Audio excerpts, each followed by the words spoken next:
Suasana mahsyar. Pertama jawabannya wallahu taala a'lam bissawab, karena memang kita belum ke sana.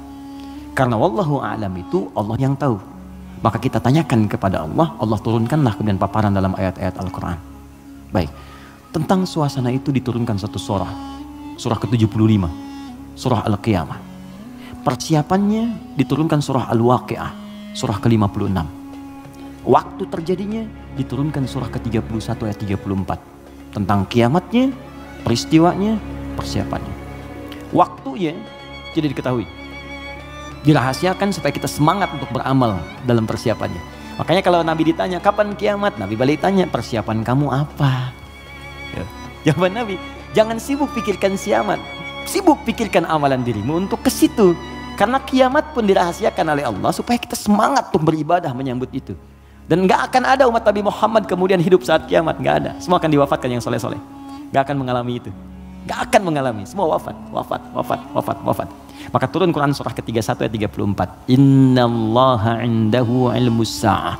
Sungguh hanya milik Allah pengetahuan tentang waktu tepatnya terjadi kiamat. Sa'ah. Tuh, diksi Al-Quran tuh indah sekali. Kiamat tuh kan di Quran banyak. Malik yaumuddin kiamat. La uqsimu bil yaumil qiyamah, yaumul qiyamah, yaumul ba'ts, hari kebangkitan. Tapi ketika menunjuk waktu pakai sa'ah. Innallaha indahu ilmus sa'ah. Sa'ah itu kalau sekarang jam. Di jam itu ada menitnya? Ada detiknya? Ada. Bahkan sampai ke menit detiknya hanya Allah yang tahu. Di sini ada 5 hak prerogatif Allah. 5 yang tidak diketahui oleh siapapun, bahkan even itu malaikat. Makanya di hadis Muslim nomor hadis ke-8, malaikat bertanya pada Nabi, mata sa'ah, kapan terjadi kiamat?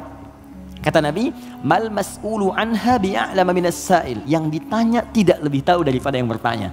Anakah yang dekat dengan Allah, yang tahu. Nah, ini ingin menegaskan bahkan saya pun malaikat yang paling dekat dengan Allah nggak tahu kapan terjadinya. Apalagi dukun yang kemudian tiba-tiba ada di bumi. Ya? Ahli langit pun nggak tahu masa ahli bumi kemudian tiba-tiba bisa menerawang. Ya, makanya kalau ada yang mengatakan kiamat akan terjadi tanggal sekian, bulan sekian, tahun sekian, udah abaikan aja. Ya, itu paling gampang, sudah jauhi.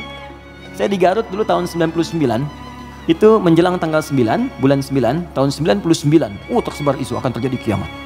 Sebagian ada yang sepi tuh, sepi di pasar Garut tuh, Tarogong sepi apa. Saya bilang, kenapa nggak pada beraktivitas? Isu kiamat menyebar.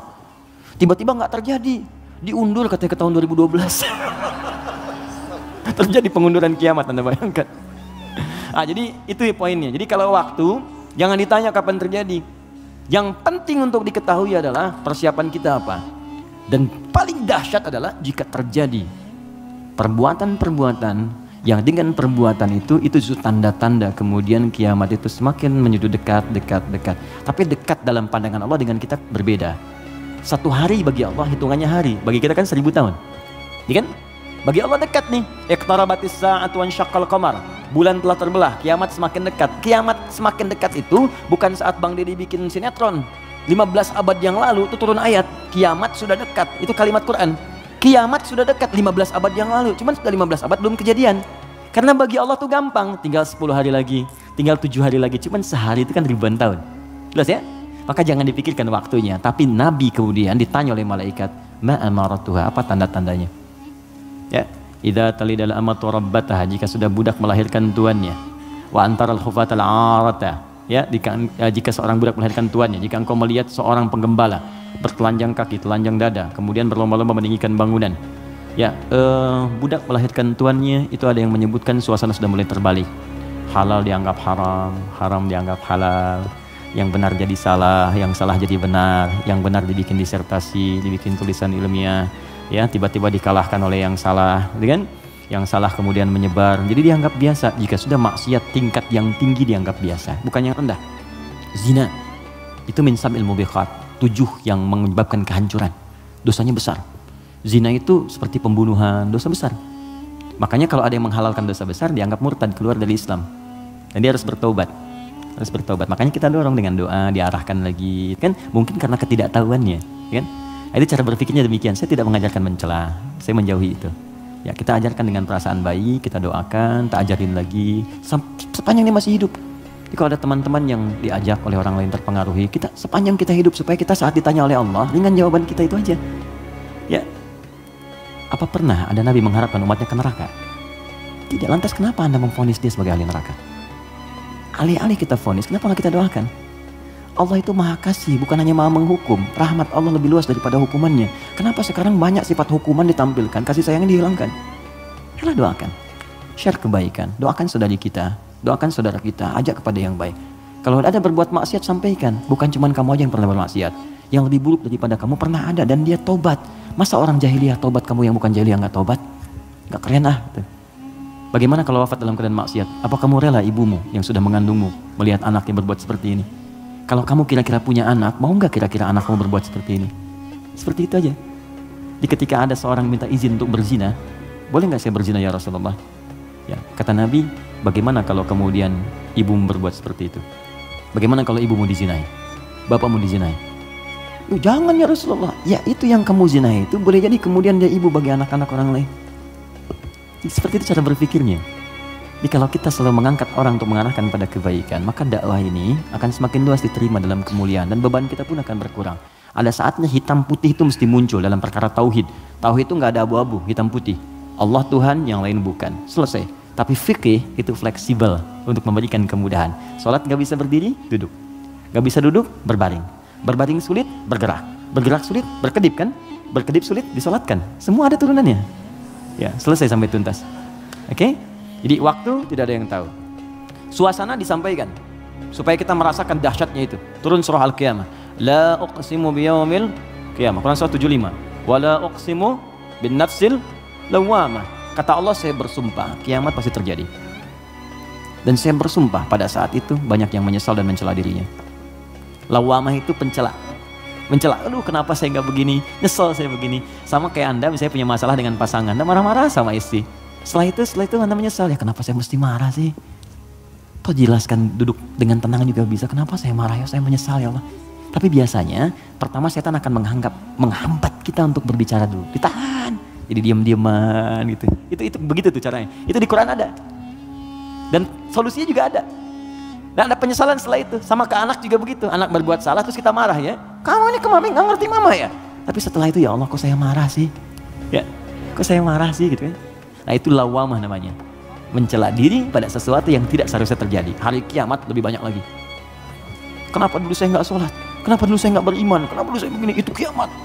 Dan itu sudah bukan ranah kita lagi. Kata Allah, kalian yang beriman wafat dulu supaya nggak melihat hiruk pikuk orang. Udah.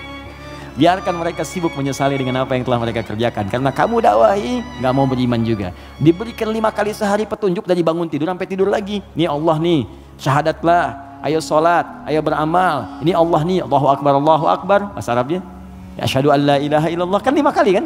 Dari bangun tidur sampai tidur lagi. Sepanjang hidup loh, setiap hari. Kurang apa lagi? Kurang apa lagi? Dan lafaz ini kenapa disebut adzan? Apa artinya adzan? Panggilan. Apa artinya panggilan? Adzan. Saya memanggil kamu kemarin, saya mengadzani kamu kemarin. Tidak. Adzan itu panggilan, tapi bukan sekedar panggilan. Adzan itu seakar juga dengan kata udzun, jamaknya adzan, artinya telinga. Kenapa lafaz ini disebut dengan adzan? Karena Allah menjamin lafaz ini satu-satunya lafaz di muka bumi yang terus akan didengar oleh orang yang masih punya pendengaran di telinganya. 24 jam tidak berhenti. Makanya waktu adzan itu bisa berbeda di setiap tempat. Coba lihat, di sini adzan, nanti setelah saya Bintaro adzan, Tanah Kusir adzan, kan? Jakarta adzan, ke Bekasi adzan, sebelumnya ke Bandung, terus 24 jam. Itu Mesir selesai adzan, Libya adzan, Libya selesai Tunis adzan, Maroko adzan. Demikian terus 24 jam diperdengarkan supaya kita nggak punya alasan lagi di hadapan Allah Subhanahu wa taala. Makanya orang-orang yang nggak mau beriman sampai dengan kiamat dalam persepsi kita umat Islam, nanti yang beriman diwafatkan dulu supaya kamu nggak capek lagi melihat hiruk pikuk mereka. Kamu istirahat aja nanti sampai saat hisab selesai. Jadi begitu kiamat terjadi, kacau semuanya. Yang sedang disebutkan di surat Abasa itu, ya. Bagaimana seorang yang mengandung tiba-tiba bisa keguguran. Ya yauma yafirul mar'u min akhi wa ummihi wa abi wa fasilatihi tuwi, ya, wa man fil ardi jami'a. Semua orang enggak akan ingat, Pak. Kata Al-Qur'an saking dahsyat, jangankan gini ya, maaf. Gempa terjadi. Apa Anda masih bisa ingat dengan teman-teman ini? Demi Allah saya katakan, gempa goyang dikit udah keluar, lari semua. Masing-masing menyelamatkan dirinya. Dalam bahasa Arab sekali gempa disebut zilzal. Kalau digoyang idza zulzilatil ardu, sekali Ya sekali, kalimatnya sekali. Zulzilatil ardu itu artinya goncangannya menghancurkan yang atas, hancur semua ke bawah. Jelas? Tapi kalau disebutkan 2 kali, kalimat keduanya bentuknya bisa verb, kata kerja, atau juga noun, bisa kata benda. Bisa fi'il, awas, bisa isim, kata kerja atau kata benda. Fokus. Kalau kata kerja diulang 2 kali. Idza zulzilatil ardu zulzilat. Kalau kata benda untuk menunjukkan suasana hancur semua bendanya pakai kata benda, zilzal. Idza zulzilatil ardu zilzalaha. Kalau disebutkan 2 kali, itu bukan yang atas hancur ke bawah, tapi yang di bawah naik semua ke atas. Push. Kata Allah, kalau semua orang sudah nggak peduli dan menganggap biasa gempa-gempa dengan skala-skala tinggi yang menghancurkan yang atas hancur ke bawah, sudah nggak peduli dianggap biasa. Udah jadi berita aja, gempa Ambon sekian, gempa Palu sekian, gempa Aceh sekian, gempa sudah biasa. Nanti saya akan datangkan gempa yang tidak biasa yang membuat semua orang baru merasakan apa yang terjadi. Saya naikkan semua yang dibawa ke atas. Wa akhrajatil ardu athqalaha. Baru orang berkata, wa qalal insanu malah. Ini ada apa ya? Ada apa ya? Anda ini dikasih gempa biasa aja, yang biasa. Itu semua keluar, lari. Bursa efek keluar, yang di pegawai ini keluar, pekerjaan kantor ini keluar semua karena ketakutan. Nanti mau lari kemana? Karena yang di bawah ini diangkat ke atas semua. Saat itu kita sudah nggak ada.